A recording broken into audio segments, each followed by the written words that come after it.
Ahí estamos, cuando quieran. 20 Bueno, minutitos. ok. A nosotros, bueno, primero que todo, buenas tardes, espero que estén bien. A nosotros nos tocó la década del 40 en el fútbol argentino, la cual se la denominó como la década de oro. Por mi parte, yo voy a hablar básicamente sobre el campeonato local y todo lo que tenía que ver con los equipos de acá, y mi compañero Leo va a hablar y va a enfatizar más en la selección. Vamos a dividir así los temas. Bueno, primero que todo, no sé si ahí se ve bien. Arranca diciendo como que los argentinos tenemos arriagada la creencia de que somos los mejores del mundo. Y esto, según historiadores o los que estudiaron sobre esta época y todo eso, esa creencia es porque a causa de esta época, de la década del 40, donde había un valor futbolístico muy rico y muy buen juego en esa época, para ser la época que era, ¿no? Había muchos jugadores buenos, muy reconocidos, que a día de hoy la mayoría son ídolos de ciertos clubes, Erico en Independiente, La Bruna en River, Boyé en Boca, el mismo Di Stéfano, que es ídolo en Real Madrid, que surgió acá de Argentina de esta época. Y nada, por eso no solo el torneo local, sino también la selección, con Sastre, otros jugadores más también, más, ¿cómo se llamaba este? Disculpe que no me acuerdo, de Huracán, que ahora voy a buscar, se llamaba más Antonio también. Todos jugadores esos reconocidos, y que la selección tenía un gran equipo. Es más, tenía tantos jugadores que hubo un torneo que se jugaron con dos equipos distintos, que ahí va a enfatizar más mi compañero, pero hubo un torneo que jugaron un equipo, o sea, tenían dos plantillas, básicamente, dos planteles. Eso denota la cantidad de jugadores buenos que había. Después, acá muestro las imágenes de Boyé y La Bruna, que eran grandes jugadores de esa época. Y ahí, como lo que ya conté, que había grandes delanteros. Voy a leer porque no recuerdo bien todos los nombres, más allá de los que dije, pero estaba Sarlanga, Varela y Sánchez, además de Boyé en Boca, Salvini, Tucho Méndez, Bravo, Simes y Suet, que supongo que Suet es uno de los más conocidos, por lo que estuve viendo, en Racing, Imbelloni, Farro, Pontoni, Martino y Silva en San Lorenzo, Gayol, Cantelli, Pontoni, Morosani, Ferreira, Newell's, Pesarini, Col de Luca, Campaña, Busí con Chacaritas. Y no nos olvidemos de River, que en esa época fue el equipo que más predominó. Era el equipo que estaba un pasito más adelante que los demás. Igual acá dice que jugó 18 partidos nada más con la plantilla completa. Imagínense si jugaba todos los partidos, básicamente. Hubiera sido invencible, la verdad. Y también da la curiosidad que no bajó nunca del tercer puesto. De la temporada de 1940 al 49 siempre se mantuvo entre los tres primeros. Y acá decía que esta plantilla y esta época se jugaba con una versatilidad y precisión. Y según un periodista, Dante, déjame buscar el nombre que no recuerdo bien, Dante, a ver, disculpe. Sí, no hay problema. Dante Panzeri, este equipo creó el fútbol que hoy a día se juega, el fútbol moderno. Bueno, Esta época ahí fue te, como la ahí que... te, ahí te interrumpo. Sí. ¿Saben quién es ese? ¿Ese muchacho? No pude ¿Conoce? buscar pero no, la verdad no busqué mucha información. Me iba a ir a buscar, pero dije no, ya tenía ¿Un bastante periodista? información, no quería. Bueno, ahí va, no sé quién lo dijo, pero, Ah, un Es un profesor. periodista, pero pero ¿saben qué escribió? ¿Alguno leyó algo de él? Porque para mí tiene el mejor libro de fútbol que existe hasta el día de hoy, que se Sí, a llama mí me suena por ese lado, profe, pero no Dinámica me de lo acuerdo el libro. Impensado. La dinámica de lo impensado, sí. Bueno, se los No me recomiendo, acordaba el nombre. ¿sí? Se los recomiendo porque es el mejor libro de fútbol que existe en la historia de toda nuestra existencia. Se los recomiendo. Perdón, Tony, que te interrumpí, pero me parecía no pasa nada, no oportuno. pasa nada. No, sí, sí, no, está bien porque es un dato importante, la verdad.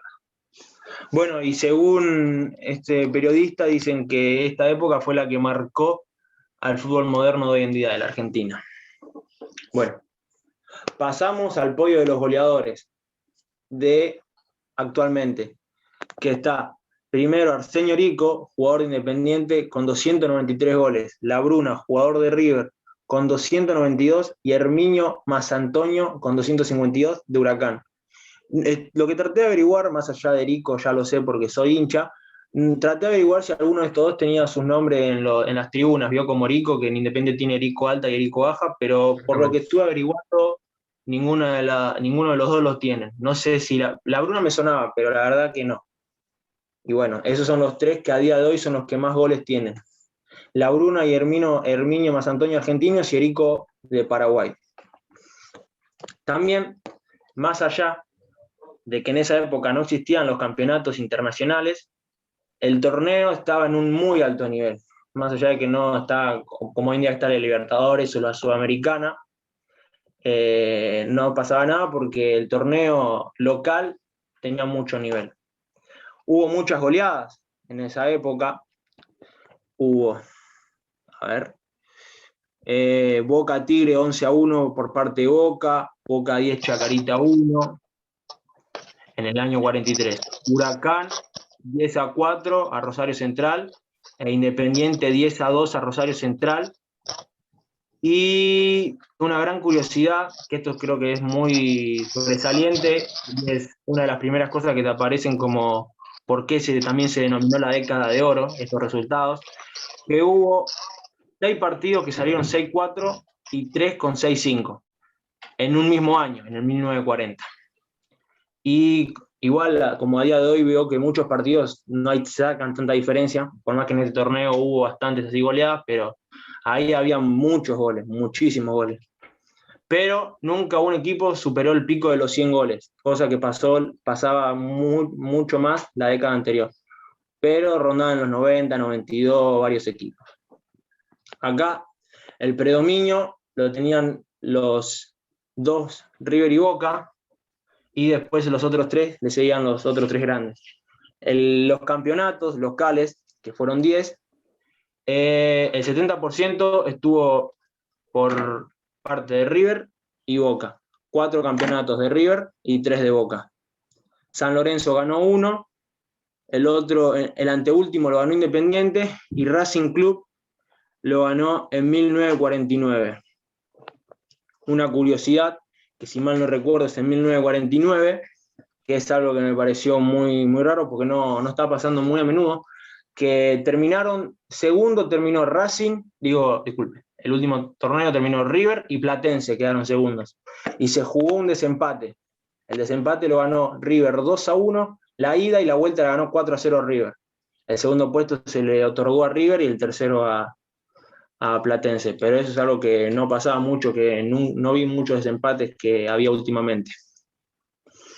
Y por último, una de las últimas cosas que me toca es las grandes figuras al exterior, que a causa de que hubo huelgas, los jugadores se ponían en huelgas, que eso también va a enfatizar mi compañero, para que no les saque contenido. Las grandes figuras, tales como Stefano Cossi y Pipo Rossi, emigraron al fútbol colombiano, ya que en ese club, el Dorado colombiano, esa liga, a los jugadores los contrataba sin necesidad de pagar el pase a los clubes, y por eso se fueron. Y es un poco lo que le decía yo recién, ¿no? Esto de, bueno, quiero que vos vengas a jugar en mi equipo, no hace falta cualquier otra cuestión para poder arreglar esa transacción. Claro, y pensá que, qué sé yo, Di Stéfano en esta época podría estar tranquilamente 50 millones de euros que lo podían haber, y en esa época fue gratis ese equipo. Bueno, a ver, sobre todo, más allá de los montos y de por ahí todo el tema que tiene que ver con lo monetario, qué importante esto, cómo en un momento del país recontra complicado, y sobre todo por esta huelga que ahora van a hablar, cómo las grandes figuras que tiene el fútbol argentino emigran dejándole nada al club. Es algo, la verdad, hoy impensado, y también está bueno verlo desde cómo era a cómo es hoy, ¿no? Que tiene que pasar por 57.000 filtros para que se dé una transacción de un club a otro hoy, entre representantes, cláusulas de rescisión y todo lo que tiene un contrato de por medio. Exacto. Y además, no nos olvidemos que estaban recién afrontando en muchos países la Segunda Guerra Mundial, que eso también afectó mucho en muchos aspectos. Sí, claro. Que eso también lo va a tocar mi compañero, pero también lo quería decir, como que había muchos problemas extra futbolísticos que no tenían que ver necesariamente con el fútbol, que abarcaban todo el ambiente fútbol. Sí, sea ya había social, terminado la económico. Segunda Guerra, pero obviamente Claro, había claro. dejado las secuelas Pero, que todos los claro, países sufren después de una guerra. totalmente. Bueno, y ahora le dejo a mi compañero que hable y al final voy a dar otra cosa que lo voy a dejar para el final, pero Ok, ahora que hable mi compañero. ya van 10 minutos. Vamos a Ok. ver. Bueno, yo voy a hablar de la huelga de los futbolistas en 1948, como lo mencionaba Tony. El 10 de noviembre de 1948 sucede una huelga de parte de los jugadores de fútbol en contra del gobierno peronista. Fue la primera huelga que el gobierno peronista recibía. La primera huelga fue de los jugadores de fútbol. Esta huelga fue debido a que recibían muy poco salario y los clubes tenían muchísimos ingresos. El tema es que esos ingresos los clubes no lo usaban en el fútbol, lo usaban en otras cosas, o mismo para los mismos dirigentes, ¿no? Entonces los jugadores estaban en huelga por justamente este motivo. Los jugadores que encabezaron esa huelga fueron Fernando Bello, Oscar Basso y Adolfo Pedernera. Esta huelga lo que ocasionó fue que el torneo tenga que terminarse jugando con juveniles porque los profesionales no querían jugar. Muchos clubes no se presentaban. Algunos tuvieron pérdida de puntos en el torneo, lo cual afectó a las posiciones. Y al finalizar el torneo no hubo descensos justamente por esta huelga, lo cual hizo que se salve Gimnasia de Esgrima de La Plata del descenso. Al fin y al cabo, esta huelga triunfó, pero no evitó que muchos jugadores se vayan al exterior. Por ejemplo, en 1949 en Colombia jugaron 109 extranjeros, de los cuales 57 eran argentinos. Se iban a Colombia porque Colombia no era un país afiliado a la FIFA, entonces ahí les pagaban más salario y mucha más prima. Algunos otros jugadores iban a México o a Cuba, pero muy pocos. Después, Oscar Nicolini, que era ministro de Comunicaciones y hombre de mucha confianza para Perón, decidió levantar este hecho. Y en mayo de 1949, el Ministerio de Trabajo impuso que el salario máximo que un jugador podía ganar era de 1.500 pesos. Increíble. Si podés bajar, Tony, por favor. Ok, ahí voy bajando. Ahí. Bueno, ahora me voy a meter en el tema de la selección, de la época dorada.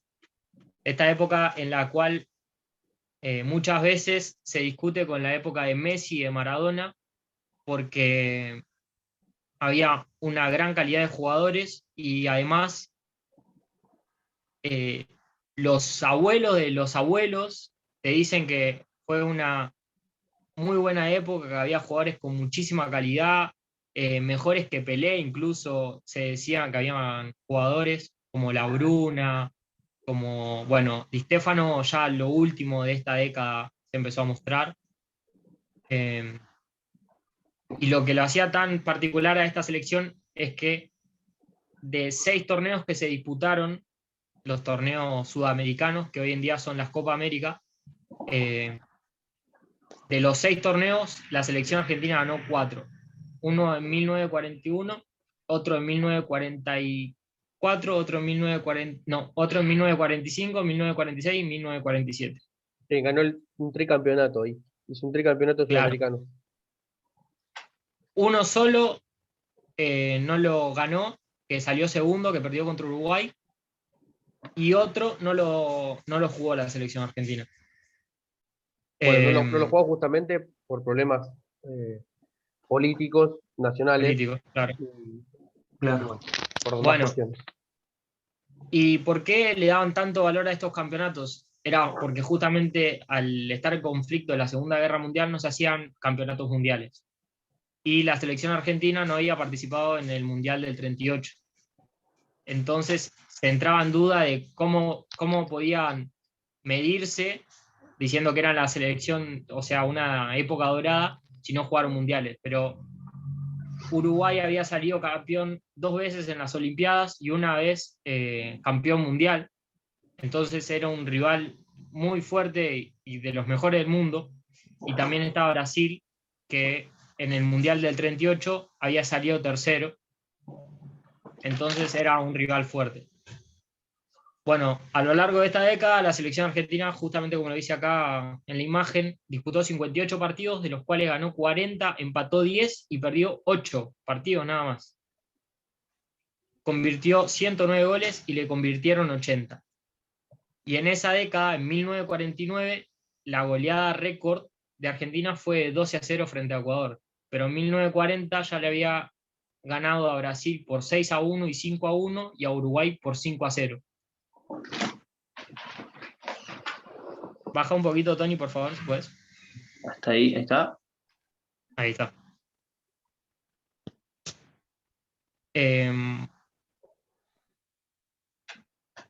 Bueno, en la Te quedan segunda 5 imagen minutos, chicos, ¿eh? es justamente de lo que hablaba antes. Uy. Ahí está, disculpa, me llegó una notificación. Disculpe. Sí, siempre. Ok. Igual creo que ya lo terminé, pero no lo pude cerrar bien. No, bueno, justamente que Argentina, Brasil y Uruguay eran las 3 selecciones más fuertes y Argentina las dominó durante toda la década y por eso se decía que era la década dorada. Bien. Para terminar. Okay.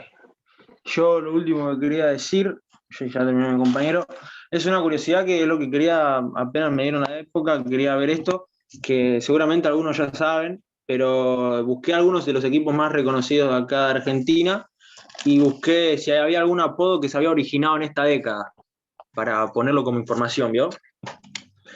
Y me aparecieron solamente 3 que fueron en esta época, el de Banfield, el de Chacarita y el de Morón. Es un estilo curiosidad, se podría decir. El de Banfield, que bueno, ya muchos saben, es el taladro, se le apodó ya que, como es el intendente del estadio, además de tener una imprenta, hacía panfletos para la hinchada. Y en uno de esos panfletos lo había llamado como taladro al club. Pero no solo eso, sino también que tiempo después, el diario El Pampero había publicado una nota en la que decía que, a ver, que no ver, grito de guerra, ya que tenía ideología nazi, por lo que vio que estábamos en esa época. Grito de guerra, el taladro. O sea, grito de guerra, sí, el taladro. Y como que estaba haciendo referencia a que Banfield taladraba a sus rivales, ya que en el 1941 le ganó a Independiente 4-3, con un gol sobre la hora. Y cerró la nota diciendo: el equipo de zona sur agujerea a sus rivales. Bueno, la del Funebrero, que creo que es la más conocida de todos, supongo. A finales del 1944, Chacarita estaba situada en Villa Crespo, cerca a cuadras del cementerio de Chacarita, lugar donde hoy está situado su clásico rival Atlanta. Y bueno, por ende se le llamó Funebrero al club, pero además tenía muchos socios del club que trabajaban en ese lugar. Y por último, que es una que yo sinceramente no sabía, la de Morón, que es el gallo, que desde épocas de antaño, las batallas de gallos se hacían siempre en el partido de Morón. Pero luego, después de hacerse una ley que penalizaba y prohibía la batalla de gallos, claro, prohibía la batalla de gallos, no pasó nada, acá se siguió haciendo en la clandestinidad, y por eso, fundado el 20 de junio de 1947, el club decidió poner al animal como en su escudo, y por eso se le llama el gallo. Muy bien, buen Creo que dato. yo además un dato que quiero agregar, que no lo pusimos en imágenes, pero es un dato, es que la Bombonera fue inaugurada en 1940. Bien, esos datos estarían faltando. Bueno, muy bien, chicos. ¿Algo más? No, nada más. Bueno, Y no, muy la bien. verdad que no. Bueno, muy bien. Después les voy a dar una devolución a cada uno individual, ¿sí? Ok. me voy a comunicar con cada uno de ustedes dos, y ahora les vamos a pasar la palabra a los que siguen. Agus Ok. y Andrea para la próxima década. Ok. Muy bien, chicos. Muchas gracias. Agus, Andre, ¿están? Sí, profe. Agus iba a compartir la pantalla. Ah, bien. Ah, porque tenés la cámara apagada, Agus. Esa. Ahí está. ¿Todo bien? ¿Cómo ¿Internet bien? comparto pantalla? ¿Funciona bien? Sí, nerviosa. No, tranquila. Tenés Ah, donde, ya está. donde está el chat, ahí al lado. Mm,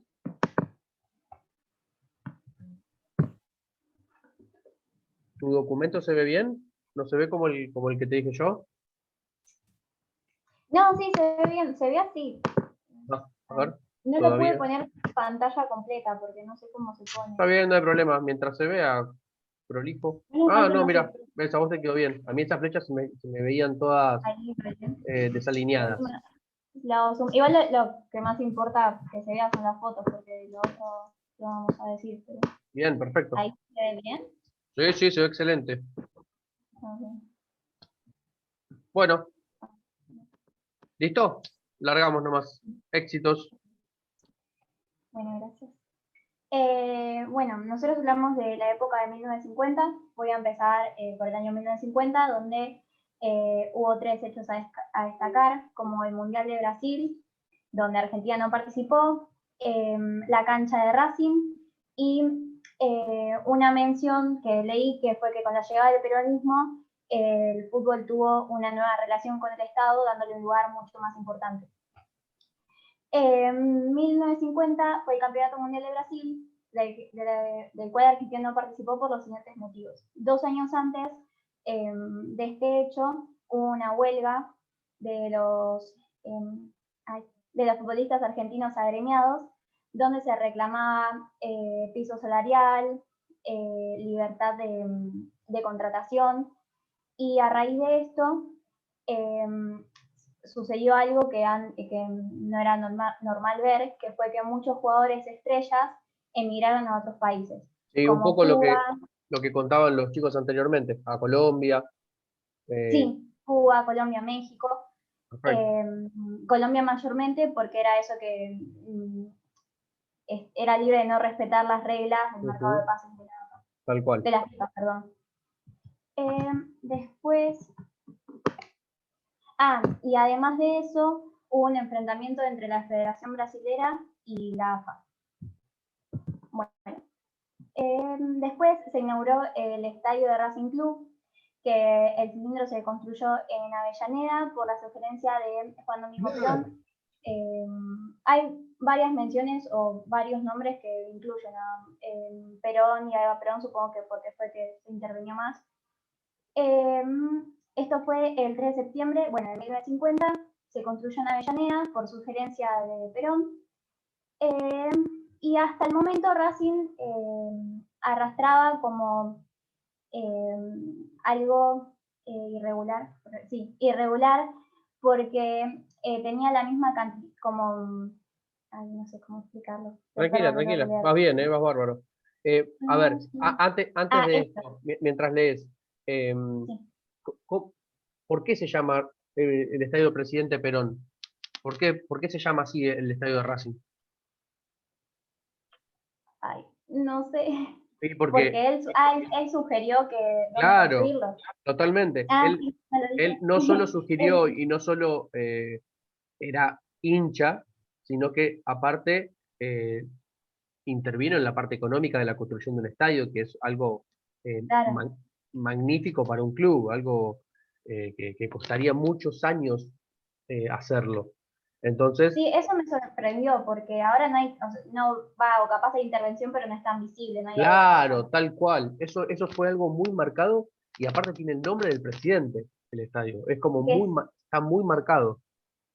decía los montos. No los puse porque no me parecía algo No, está relevante. bien, no hay problema. Decía. Si después igual lo encontrás, pasalo por el grupo si querés, no hay problema. Bueno, dale, sí. Bueno, decía que tuvo una actuación irregular porque los triunfos y las derrotas sucedían de igual manera. Pero cuando se construyó la cancha, el estadio, Racing empezó a crecer más. Por ejemplo, en el estreno oficial, el equipo superó a Vélez 1-0, sí, con un gol de Yamil Simes y logró acceder a la punta del certamen. Tuvo otros triunfos, de los cuales dos se destacaron, que fue contra River, un 5-3 era, perdón. Sí, 5-3. 5-3 y 4-2 con Independiente. De ese modo Racing volvió a ser como el mejor de la mano de una obra considerada como las mejores de su tiempo, de toda Sudamérica, y después al siguiente año se le da el triunfo en el primer tricampeonato. Ahora voy a hablar de eso. Ay, para qué. Ah, profe, es re difícil esto. No, tranqui, está muy bien.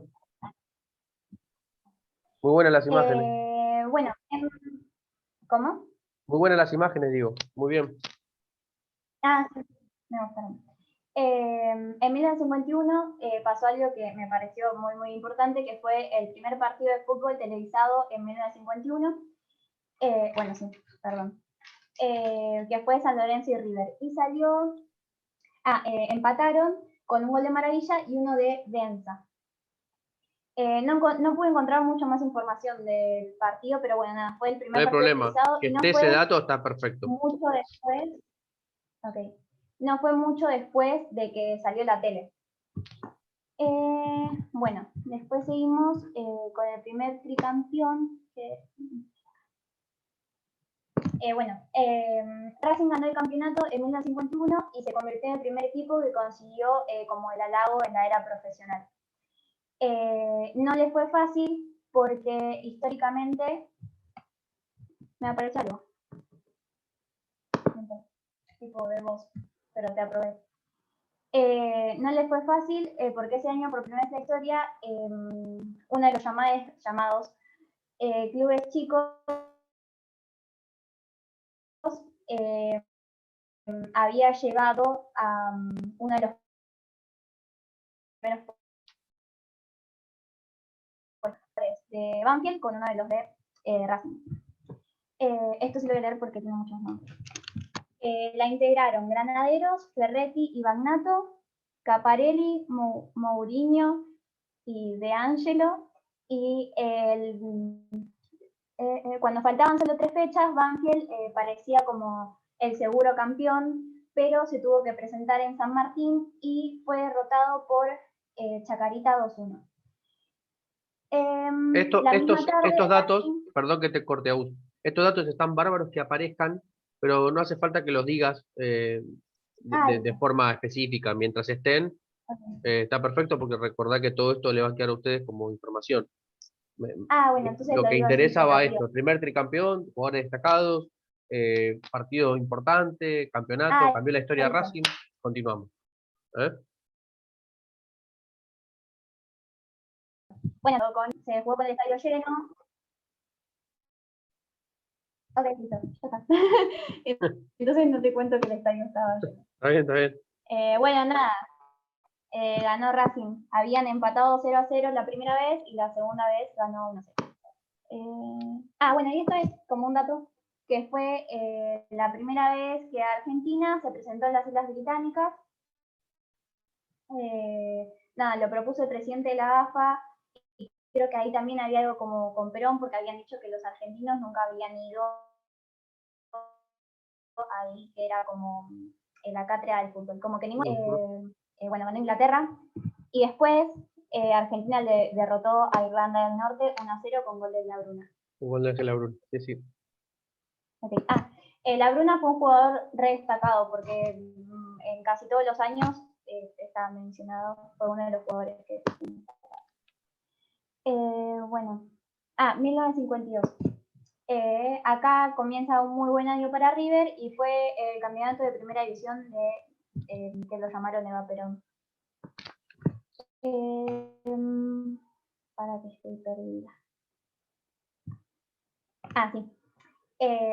Bueno, Racing dejó de ser como el campeón y pasó a ser River Plate con José María Minella como director técnico y...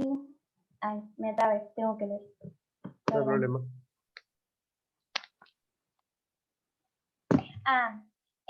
Ellos habían tenido como su primer éxito en 1947, pero por esto de la huelga como que el equipo se desarmó y recién en 1952 Volvió a encontrar el logró rumbo. poder armar. Mm. Claro. Bueno. Queda menos de un minuto. Si se corta, no importa. Se corta y volvemos a Ok. arrancar después. ¿Sí? Bueno, River tenía a Mario Carrillo en el arco, Alfredo Pérez y Soria en la saga y Giacono. Benini y Ferrari en la línea media. Y te estoy diciendo cosas que me dijiste que no diga, perdón. Esto sí es importante. Hicieron como una gira por Europa en el 51 y terminó en el 52. River jugó 14 partidos en España, Suiza, Italia, Francia, Inglaterra, Portugal y ganó 6, empató 7 y perdió uno solo. Perdió nada más con el Atlético de Bilbao.